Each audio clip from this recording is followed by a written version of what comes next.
మనం ఈరోజు ఆలోచించుకోవాల్సింది ఏంటంటే ప్రభుత్వాలు మారుతున్నాయి, పాలకులు మారుతున్నారు, పరిస్థితులు మారడంలా.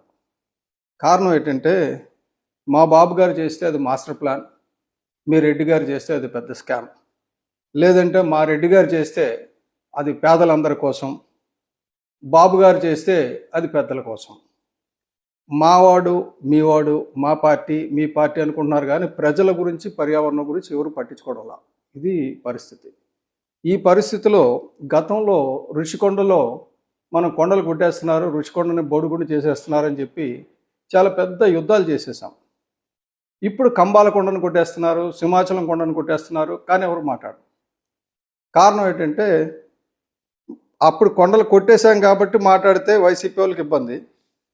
మనకు ప్రాబ్లం ఏంటంటే ఇప్పుడు అభివృద్ధి ఎవరైనా మాట్లాడితే అభివృద్ధి కట్టుకుంటున్నారు అంటారేమో అని భయం. గతంలోకి వెళ్తే నెదురుమల్లి జనార్దన్ రెడ్డి గారి టైంలో 35 ఏళ్ళ క్రితం ఎలా ఉండిందంటే ఆయన ఒక 2 మెడికల్ కాలేజీలు, ఒక 15-20 ఇంజనీరింగ్ కాలేజీలు శాంక్షన్ చేస్తే వెంటనే విద్యను అమ్మేసుకుంటున్నారని చెప్పి కమ్యూనిస్టులు, తెలుగుదేశం అందరు కలిసి చాలా పెద్ద ఎత్తున గొడవ పెట్టేశాం. అదే తెలుగుదేశం అధికారంలోకి వచ్చిన తర్వాత ఏకంగా 200 ఇంజనీరింగ్ కాలేజీలు ఇచ్చేసి ఒక 20-30 మెడికల్ కాలేజీలు ఇచ్చేస్తే కూడా అది తప్పు కాదు. కారణం ఏంటంటే బాబు గారు చేశారు కదా, అది తప్పు కాదు. అల్టిమేట్గా జరుగుతున్నది ఏంటంటే విద్యను వ్యాపారం చేశారు, పేదలకు అందకుండా చేశారు. ఆ వ్యాపారం చేసిన తర్వాత కూడా మళ్ళీ పేదవాడికి విద్య అని చెప్పేసి మళ్ళీ ప్రభుత్వ ఖజానాన్ని దోచిపెట్టి ఆ ప్రైవేట్ కళాశాలకి ఫీజులు కడుతున్నారు, ప్రభుత్వ కాలేజీలను ఇంప్రూవ్ చేయకుండా. అలాగే సిటీ ఆఫ్ డెస్టినీ అని చెప్పి పిలుచుకున్న విశాఖపట్నం 3 వైపులా పర్వతాలు, ఒకవైపు సముద్రం, ఎంతో అత్యంత సుందరమైన ప్రాంతం. పచ్చటి పర్వతాలతో, మిగతా దగ్గర ఎక్కడా లేనట్టుగా పచ్చటి పర్వతాలతో, చక్కటి నీలి రంగు సముద్రంతో బ్లూ అండ్ గ్రీన్ సిటీగా ఉన్నదాన్ని మనం బ్లూ గ్రీన్ ఇన్ఫ్రాస్ట్రక్చర్ అని చెప్పి కొండలన్నింటినీ తులిచేస్తున్నాం. అప్పుడు వసంత్ గారు ఉన్నప్పుడు, మంత్రిగా ఉన్నప్పుడే ఐటీకి కొండలు ఇవ్వడం నేను వ్యతిరేకించాను. నేను ఐటీలో ఉండి అప్పుడు 10 ఎకరాల కొండ మీద స్థలం తీసుకోండి అని చెప్పి అప్పుడు కమిషనర్ గారు కానీ లేకపోతే అప్పుడు మంత్రి గారు కానీ రిక్వెస్ట్ చేసిన నేను తీసుకోపోవడానికి ప్రధాన కారణం ఏంటంటే ఐటీ అన్నది ఎక్కడి నుంచైనా చేసుకోవచ్చు, దాని గురించి మంచి కొండల్ని మనం అనవసరంగా ధ్వంసం చేయకూడదని ఉద్దేశం. నిన్న చూస్తే ఉత్తరప్రదేశ్లో గాలికి మనుషులు ఎగిరిపోయి 50 అడుగులు ఎత్తు ఎగిరిపోయారు, గాలికి కొట్టుకుపోయారని చెప్పేసి నిన్న చూసాం. అన్ని రూఫ్లన్నీ ఎగిరిపోయినాయని. అటువంటి గాలి, అంతకంటే భయంకరమైన గాలి మనకు విశాఖపట్నంలో హుదూద్ తుఫాన్ రూపంలో వస్తే అప్పుడు మన విశాఖపట్నాన్ని కాపాడిన పర్వతాలే. ఇప్పుడు ఆ పర్వతాలన్నింటినీ ఇష్టం వచ్చినట్టు ధ్వంసం చేసేయడం. ఎందుకంటే మనకు పర్వతాలకు ఒక చట్టం లేదు. వచ్చి ఈ నెల 22వ తారీఖుని బయోడైవర్సిటీ డే రోజుని టాటానగర్లో పర్వతాల మీద చట్టం గురించి అని చెప్పి పెద్దలందరిలో, దేశంలో ఉన్న పెద్దలందరితో కలిసి ఒక సమీక్షా సమావేశం చేస్తున్నాం. మనకి విశాఖపట్నానికి సహజ రక్షణ కవచాలైన కొండల్ని, తూర్పు కనుమల్ని భారీ స్థాయిలో విధ్వంసం చేస్తున్నాం. ఇదివరకు చేస్తే పర్వాలేదు, ఇప్పుడు చేస్తే చికాకు. ఇప్పుడు సింహాచలం పరిసర ప్రాంతాల్లో డేటా సెంటర్లు, గేటెడ్ కమ్యూనిటీలు, రోడ్లు విస్తరణ ఇవన్నీ చేయడం వల్ల ఆ సింహాచలం తాలూకా ఫారెస్ట్ ఏరియా ఎంత డ్యామేజ్ అవుతుంది. అలాగే ఋషికొండ ప్రాంతంలో ఇదివరకు వాళ్ళు విధ్వంసం చేశారంటే దాన్ని ఇంకా పెంచుతూ మనం పర్యాటకానికి లేకపోతే ప్రభుత్వ వ్యాపారాలకి వాటికి అని చెప్పేసి మరింత విస్తరిస్తున్నారు. ఎందుకంటే ఏదైనా తప్పు జరిగిందంటే దాన్ని రికవర్ చేసి కవర్ చేయడం మానేసి ఆ తప్పును మరింత పెద్ద తప్పు చేసేస్తున్నారు. ఆ తప్పు 6 గంటలో పోతుంది, మన ధ్వంసం మనం పర్యవసానం మనం వాడుకుందాం అని చెప్పేసి. అలాగే మధురవాడలో ఫిన్టెక్ అని, ఐటెక్ అని, ఐటీ పార్కులని, రియల్ ఎస్టేట్ రకరకాలతోటి ఏం చేస్తున్నామంటే మనం అక్కడ ఉన్న నేచురల్గా ఉన్న కంబాలకొండ ప్రాంతాన్ని, రిజర్వ్డ్ ఫారెస్ట్ ఏరియాని దగ్గరలో ట్యాంపర్ చేస్తాం. ఆ ఎక్కువ సెన్సిటివ్ జోన్స్ని అలాగే వదిలేయాలి. అవి కొండలు కావు, రాళ్ళ గుట్టలు కావు, అవి మన నగరానికి రక్షక కవచాలు. విశాఖపట్నం నగరానికి కానీ, ప్రజలకు కానీ, పర్యావరణానికి కానీ. అవి సహజ నీటిని, మేఘాలను అట్రాక్ట్ చేసుకుని వర్షం వస్తే వర్షపు నీటిని ఆ కొండ కిందనే నిలువ ఉంటాయి. ఆ నిలవ ఉండే ప్రాంతాలన్నింటినీ మనం ధ్వంసం చేసుకుంటున్నాం. భూగర్భ జలాల పునరుద్ధరణకు కొండలు చాలా ముఖ్యమైన పాత్ర. అలాగే న్యాచురల్ కూలింగ్, మనం ఎన్ని ఎయిర్ కండిషనర్లు పెట్టినా వాతావరణాన్ని చల్లబరచలేం. న్యాచురల్ కూలింగ్ ఇస్తుంది. నెక్స్ట్ బయోడైవర్సిటీ, జీవ వైవిధ్యంకి కొండల మూలం.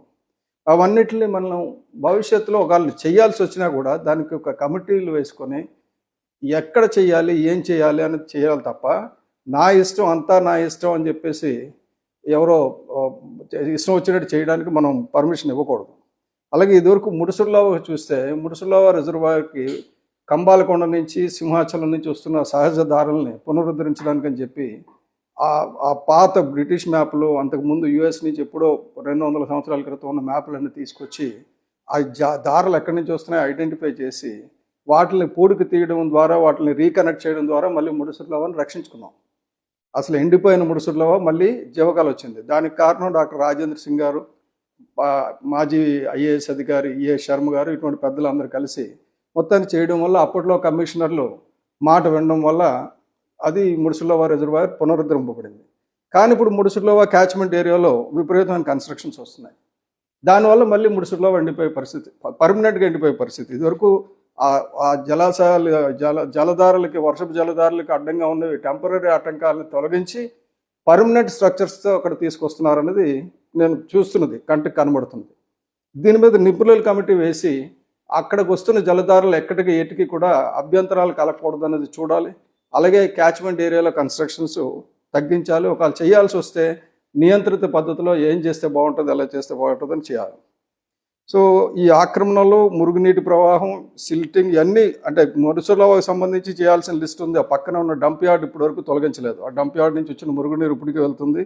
అదంతా ఒక ఇంపార్టెంట్. అయితే మనం రక్షించుకోవాల్సింది విశాఖపట్నంలో గడ్డల్ని, సహజ వాగుల్ని. విశాఖపట్నం అంటేనే హిల్ స్ట్రీమ్స్, మాధవ్ ధార, సీతమ్మ ధార, రకరకాల జలధారలతో ఉండే వాటిని మనం పాడు చేసేస్తున్నాం. ఆ కొండల్ని ఇష్టం వచ్చినట్టు పాడు చేయడం వల్ల, ఆ చెట్లను నరకడం వల్ల కొండల మీద నుంచి వచ్చి కొట్టుకొచ్చిన మట్టి సిల్ట్ అయిపోతుంది. కిందనే అంటే రిజర్వాయర్స్ అన్ని సిల్ట్తో నిండిపోతున్నాయి. కాబట్టి వాటిని పరిరక్షించాల్సిన పని ఉంది. ఇలాగా వదిలేస్తే భవిష్యత్తులో వాటర్ సెక్యూరిటీ ప్రాబ్లం వస్తుంది విశాఖపట్నంలో. అలాగే హాట్ ఐలాండ్ అంటారు, అంటే హాట్ ఎయిర్ బెలూన్ ఎఫెక్ట్ లాగా హాట్ ఎయిర్ వచ్చి సిటీ నుంచి మనకి పర్యావరణం దెబ్బతినే అవకాశం ఉంది. ఇదివరకే నేను చాలా దినాల క్రితం చెప్పాను, విశాఖపట్నంలో ప్యాలెటైజేషన్ ప్లాంట్, ఎస్ఆర్ ప్యాలెటైజేషన్ ప్లాంట్ వల్ల 140 డిగ్రీల సెంటిగ్రేడ్ ఉన్న టెంపరేచర్ ఉన్న గాలి గంటకి 20 మిలియన్లు క్యూబిక్ మీటర్ల గాలి వాతావరణంలోకి వెళ్తుంది. దానివల్ల విశాఖపట్నం వాతావరణం పాడవుతుందని ఎవరికి పట్టడం లే. పొల్యూషన్ కంట్రోల్ బోర్డు వాళ్ళకి పట్టదు, మన ప్రభుత్వానికి పట్టదు, ప్రజలకు అంతకంటే పట్టదు. సో కాబట్టి మనం భవిష్యత్తులో శ్వాసకోశ వ్యాధులతో బాధపడటం, భవిష్యత్తులో అంటే భావితరాల భవిష్యత్తుకి ఇబ్బంది కలగకుండా నెక్స్ట్ ఇలాగే వదిలేస్తే మనం ఇది చూస్తూ ఊరుకుంటే ఏమవుతుందంటే కేవలం ఆసుపత్రులకి వ్యాపారం పెంచిన వాళ్ళు అవుతాం. మన ప్రజల ఆరోగ్యం కానీ, పరిసర ప్రాంతాల్లో జీవిస్తున్న జీవరాశుల ఆరోగ్యమైన జీవ వ్యవస్థలు కానీ దెబ్బతినేసి విశాఖపట్నం పాడైపోయే ప్రమాదం ఉంది. కాబట్టి మనం ఆలోచించుకోవాల్సింది ఏంటంటే పర్యావరణాన్ని విధ్వంసం చేసే అభివృద్ధి కావాలా, లేకపోతే పర్యావరణాన్ని కాపాడుకుంటూ మన ఆరోగ్యాన్ని కాపాడుకుంటూ ఎదిగే అభివృద్ధి కావాలా అన్నది మనం సమీక్షించుకోవాల్సిన అవసరం ఉంది. నేను ఇప్పుడు కావాల్సింది ఏంటంటే తక్షణం కొండల తవ్వకాలపై శాస్త్రీయ సమీక్ష అనేది ఒకటి జరగాలి. అలాగే జలాశయాల క్యాచ్మెంట్ ప్రాంతాల రక్షణ అనేది ఒకటి జరగాలి. అక్రమ నిర్మాణాలపై కఠిన చర్యలు తీసుకోవాలి. పర్యావరణ అనుమతులు, తీర ప్రాంత సిఆర్జెడ్ నిబంధనల్ని తూచా తప్పకుండా అమలు చేయాలి. పౌర పర్యవేక్షణ, పీపుల్ పోలీసింగ్ ఉంటే తప్ప ఈ రాజకీయ నాయకుల వల్ల విధ్వంసాలు ఆగవు. కాబట్టి భవిష్యత్తులో మన అభివృద్ధి, పర్యావరణం సమతుల్యత ఉండాలంటే ప్రజల భాగస్వామ్యం ఉండాలి, ప్రజలు తిరగబడాలి. ఎక్కడ ఏ అన్యాయం జరిగినా సరే ప్రజలు పెద్ద ఎత్తున తిరగబడితే తప్ప ఈ విధ్వంసం ఆగదు. Thank you.